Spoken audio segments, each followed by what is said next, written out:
More countries are trying to tear down the United States, specifically President Trump, and it's just not working. So Trump issues, again, another warning to other world leaders. You guys better watch out because America is not playing around. But we're going to ease into the news today because things are definitely a little bit overwhelming. A lot happened today, including, but not limited to, Elon Musk's acquiring his own company worth some trillion dollars. Yeah, it's crazy. Let's just get right into it. So you've got Attorney General Pam Bondi saying, if you riot in a place of worship, we will find you. We have made 2 more arrests in connection to the coordinated attack on City's Church in St. Paul, Minnesota. Ian Davis Austin and Jerome D'Angelo Richardson. So there you go. Not messing around, actually taking some action. Then you've got Trump saying it was an honor to speak with Prime Minister Modi of India this morning. He is one of my greatest friends and a powerful and respected leader of his country. We spoke about many things, including trade and ending the war with Russia and Ukraine. He agreed to stop buying Russian oil and to buy much more from the United States and potentially Venezuela. This will help end the war in Ukraine, which is taking place right now, with thousands of people dying each and every week. Out of friendship and respect for Prime Minister Modi and per as his request, effective immediately, we agreed to a trade deal between the United States and India, whereby the U.S. will charge a reduced reciprocal tariff, lowering it from 25 to 18%. They will likewise move forward to reduce their tariffs and non-tariff barriers against the United States to zero. The Prime Minister also committed to buy American at a much higher level, in addition to over $500 billion of U.S. energy, technology, agricultural, coal, and many other products. Our amazing relationship with India will be given stronger going forward. Prime Minister Modi and I are 2 people that get things done, something that cannot be said for most. Thank you for your attention to this matter. So there you go. Massive trade deal with India, which is huge. And then President Trump is also addressing reporters and giving a speech in the Oval Office, talking about many things. This clip here is about how safe he's made Washington, D.C. Well, if there was one, I mean, we haven't had one in a long time. D.C. has become a very safe. There was an in-house homicide. It was in-house. It was a dispute within a family. We have had virtually no crime in D.C. D.C. is now considered a very safe place, and it should be. It's our nation's capital. And we sent in the soldiers. I read the Washington Post this weekend. It was incredible. They were trying to determine how did we get so low numbers? The low numbers in D.C. because we have very little crime, if any. And they talked about everything except for the fact that we put our National Guard and great soldiers inside our city. They didn't want to mention that. It's how dishonest. Because if we didn't do that, you'd have tremendous crime in D.C. And I get thanked every single day by people that work in the White House. People, young ladies, men, they come up, thank you, sir, for making D.C. so safe. They walk to work now. A year and a half ago, they wouldn't have walked to work. They would have been killed or mugged or something would have happened to them. So it's, it's a great honor, but you got to read the story in the Washington Post. They do it. Crime is way down in D.C. Now, what's the reason for it? The reason for it is we have very big, strong, good-looking soldiers standing around. And I think they make the place look better. But this is our capital, and we have a very safe capital. We had a very dangerous capital before. Yeah. And now it's very safe thanks to President Trump. So massive leaps and strides towards safety. And that's just one area. He's done this to so many, and he's going to keep doing it to many other areas. Then moving on to President Trump talking about body cams on ICE agents. Kristi Noem just announced that you're deploying body cameras to Minneapolis. What's your thinking behind this decision, and do you want to see this? Well, it wasn't my decision. I would have, I leave it to her.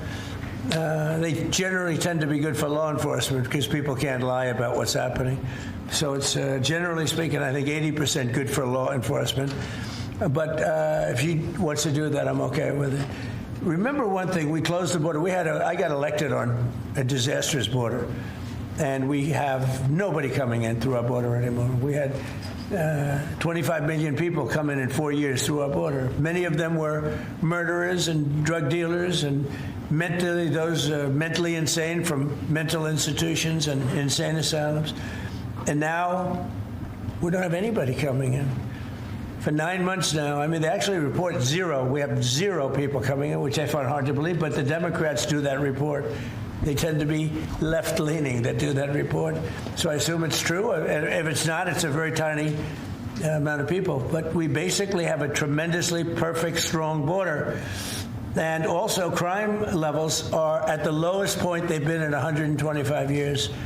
Since 1900, we have the best numbers. And that's despite the fact that we had a lot of criminals and murderers. 11,888 murderers came in. And we have the lowest numbers that we've had in 125 years. So, we're doing a good job. If she wants to do the camera thing, that's okay with me. Oh my goodness. I mean, I think it would be really good for body cameras to be on ICE agents. That way there's significantly less controversy with what's going on with the, Renee Good, Alex Preddy situations, right? We can just put all of that to rest and see who was right and who was wrong quite immediately. For years, American businesses have risked running out of critical minerals during market disruptions. Today, we're launching what will be known as Project Vault to ensure that American businesses and workers are never harmed by any shortage. We don't want to ever go through what we went through a year ago. Just as although it did work out, thank you. Just as we have long had a strategic petroleum reserve and a stockpile of critical minerals for national defense, we're now creating this reserve for American industry so we don't have any problems. This historic initiative will combine $10 billion in export-import bank financing with $2 billion in private sector financing. And we even expect the American taxpayer to make a profit from the interest on the loan used to start the Project Vault. It's an amazing thing. They've been talking about it for years. Other presidents did a lot of talking, but they didn't do anything. So there you go. Yet again, President Trump setting the example for the rest of the world to watch that the White House has the backs of American citizens and business owners. I mean, this is phenomenal. Trump issues a stark warning to Europe because of what they are currently going through. They have to be careful. You need energy, and you can't do the windmills because the windmills, you're supposed to make money with energy, not lose money. So I'm very disappointed. I love Europe. I love the people of Europe. And they have to be very careful. They're at a tipping point. You have tremendous immigration problems, and you have tremendous energy problems. It's a bad combination. It's a horrible combination. I mean, look at the deal that President Trump just made with India, $500 billion. And a lot of that includes energy. He's not doing that with Europe. I mean, what the hell? They're on windmills. They need to get their shit together, right? If you're not following the path of Trump, if you're not making deals with the United States, it really feels like you're losing. And that's why even Putin is begging now. He's quite literally begging Trump to make a deal. Right here, the official BRICS news account just in. Russia sends proposals to the United States to improve relations. They want a deal. It's always been America going to Russia, going to Putin to make deals. And now it's Uno reverse. I mean, this is really good, right? It means that maybe we're actually that much closer to that shitty and unnecessary war coming to an end. What issue specifically, drew you in the most? Is it immigration? Is it the economic policy? Is it Nikki on Trump, by the way? Religious freedoms? What specifically, answers that calling that you talk about? Definitely, religious freedom is something that's very important to me. But if I'm being honest, President Trump. Yes, because when I saw how he was being treated. Dude, I think that was it for most people. I think a lot of people 10 years ago were not nearly as into politics as what they are now, and how the left, all the talk shows, Oprah Winfrey, Ellen DeGeneres, all these people loved Trump. And all of a sudden he announces that he's going to run for president back in 2016. And the world flips upside down and they start attacking him left, right, and center. that got me on board with Trump almost 10 years ago when I saw that. I mean, holy smokes. That was like the biggest eye opener that I've ever, seen. Over and over and over. I just couldn't handle it. Like, because I felt that same, a lot of that bullying and the smear campaigns and all of the lying, I felt that had been done to me for so many years.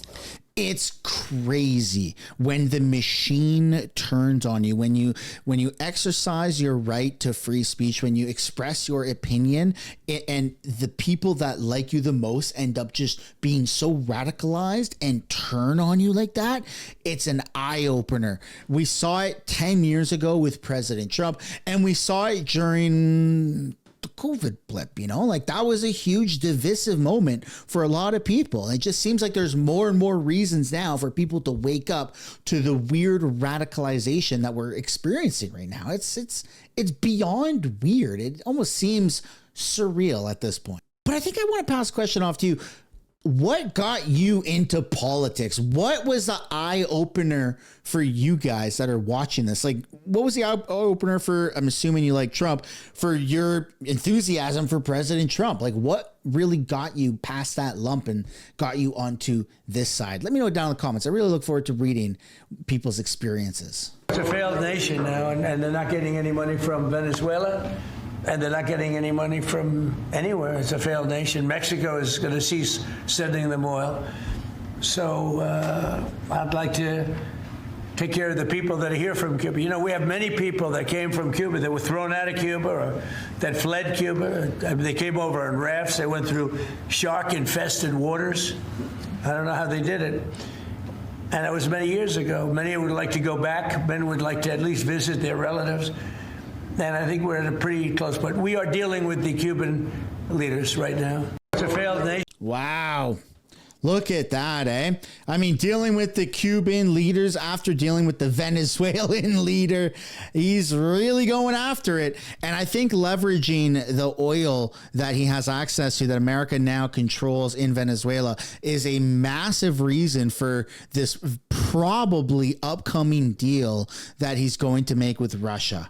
I think that this is going to be the final push over that hump to ending this unnecessary war. On the government shutdown, do you think there could be a resolution to this issue? And have you gotten assurances from House Republicans? Well, I spoke with Speaker Johnson. I spoke with Leader Thune.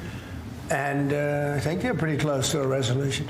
We were at 5.6% GDP, and we lost 1.5 points because of the 42-day shutdown. Think of that. We would have been at 7. Nobody ever saw a number like 7. And I think, Howard, probably 1.5 points was the number, right? 1.5 points for the shutdown. Exactly right. And it's very bad for our country. But despite that, we have the highest numbers we've ever had. We're doing well. We're going right through it. But I will say that I spoke with Senator Schumer numerous times, and I don't think they want to see a shutdown either. Yeah, I think that having another shutdown is going to be catastrophic for the Dems. I really think that it's only going to give more of an advantage towards Trump. The Democrats keep trying to shut things down and block Trump from being, the greatest president that the United States have ever seen. So I want to pass the question off to you. What about this video did you like? Which part was your favorite? Let me know down in the comments. I really hope you did enjoy it. If you did, hit the like, subscribe, and I'll see you guys later. Bye for now.